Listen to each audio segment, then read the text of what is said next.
Kitab Markus pasal 10 ayat 13-14 mencatat, lalu orang membawa anak-anak kecil kepada Yesus supaya ia menjamah mereka.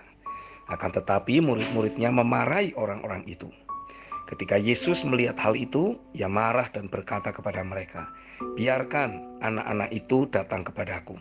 Jangan menghalang-halangi mereka, sebab orang-orang yang seperti itulah yang empunya kerajaan Allah."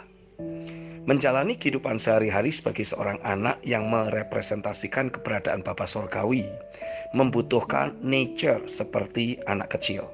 Yang dimaksud adalah anak usia di bawah 5 tahun, diambil dari kata Yunani paidion. Karena kebanyakan keberadaan seorang anak yang masih di bawah 5 tahun memiliki nature yang ilahi.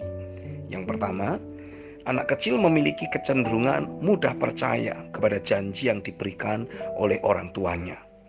Bapa di sorga juga menghendaki untuk kita bisa menjadi orang yang mudah percaya kepada setiap perkataan, janji, ataupun arahan-arahan yang Dia berikan. Jauh lebih mudah untuk mempercayai apa yang Dia sampaikan daripada apa yang fakta dan kenyataan sampaikan. Dalam kehidupan sehari-hari, karena proses pembentukan dunia yang masih kita bawa dalam hidup kita, seringkali kita jauh lebih mudah dan lebih cepat mempercayai apapun yang fakta lahiriah dan kenyataan manusiawi sampaikan kepada kita. Itu sebabnya kita tidak pernah bisa melihat, memasuki, apalagi memiliki kerajaannya. Dari situlah Tuhan menghendaki untuk kita bisa belajar menerima kehadiran seorang Bapa rohani dan belajar menerima, mempercayai apa yang Bapa Sorgawi sampaikan melalui Bapa rohani kita. Seringkali karena masih adanya pola dunia dalam hidup kita jadi alami kesulitan untuk secara langsung bisa mendengar dari Bapa di sorga. Peranan terpenting dari seorang Bapa rohani adalah membukakan akses untuk semua anak rohaninya agar memiliki komunikasi dan keterhubungan secara pribadi dengan Bapa di sorga. Dan bersamaan dengan sang anak rohani belajar dengan yakin mengikuti arahan seorang Bapa rohani, terbangunlah nature yang mudah percaya kepada apapun yang Bapa Sorgawi katakan.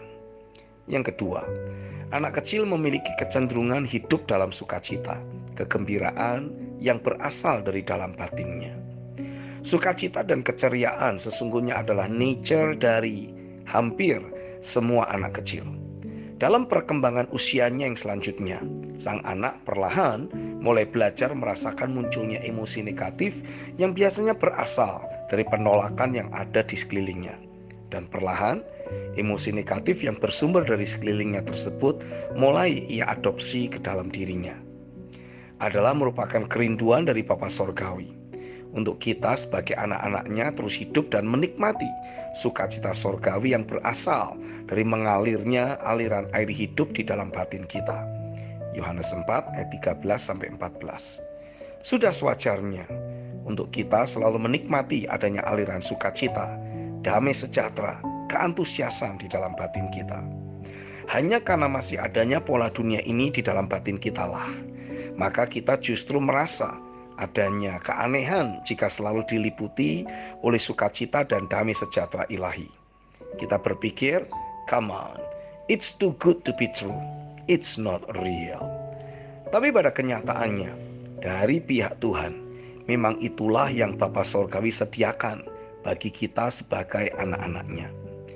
Roma 14 ayat yang ke-17 mencatat, sebab kerajaan Allah bukanlah soal makanan dan minuman, tetapi soal kebenaran, damai sejahtera, dan sukacita oleh Roh Kudus. Salah satu karakteristik dari orang percaya yang hidup di dalam kerajaan Allah adalah menikmati adanya gelora kedamaian dan sukacita yang berasal dari pekerjaan rohnya di dalam batin kita. Sama sekali kita tidak bisa lagi dipengaruhi oleh berbagai situasi atau kondisi eksternal.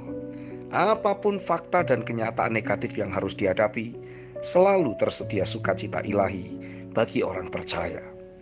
Kitab Habakuk pasal yang ketiga ayat 17-19 mencatat, sekalipun pohon ara tidak berbunga, pohon anggur tidak berbuah, hasil pohon zaitun mengecewakan, sekalipun ladang-ladang tidak menghasilkan bahan makanan, kambing domba terhalau dari kurungan, dan tidak ada lembu sapi dalam kandang, Namun aku akan bersorak-sorak di dalam Tuhan, beria-ria di dalam Allah yang menyelamatkan aku.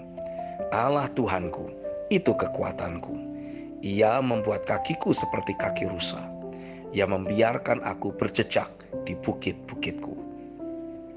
Yang ketiga, anak kecil cenderung hidup dalam kepolosan atau tulus hatinya. Semua anak kecil cenderung hidup tulus, polos. Dia belajar berbohong ataupun menjadi tidak jujur dari pengalaman hidup tidak enak yang ia alami. Terlebih ketika keluarganya mempraktekkan kehidupan yang tidak akurat dalam kehidupan sehari-hari mereka. Demikian pula dengan keberadaan kita sebagai orang percaya.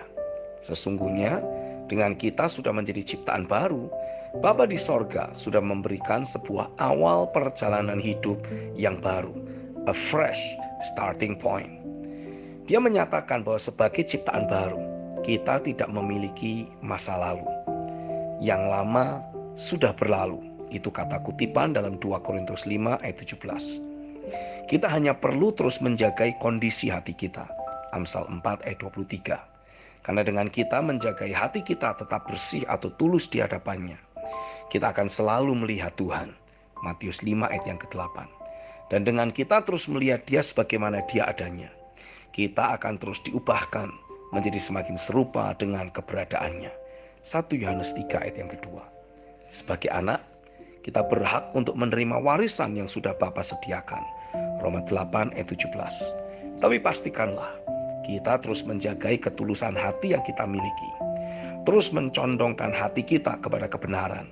Sehingga roh kebenaran akan terus menuntun kita untuk menikmati apa yang memang sudah Bapa Surgawi sediakan bagi kita. Yohanes 16 ayat 13, 1 Korintus 2 ayat 10-16. Jalanilah kehidupan sehari-harimu sebagai seorang anak yang merepresentasikan keberadaan Bapamu. Amin.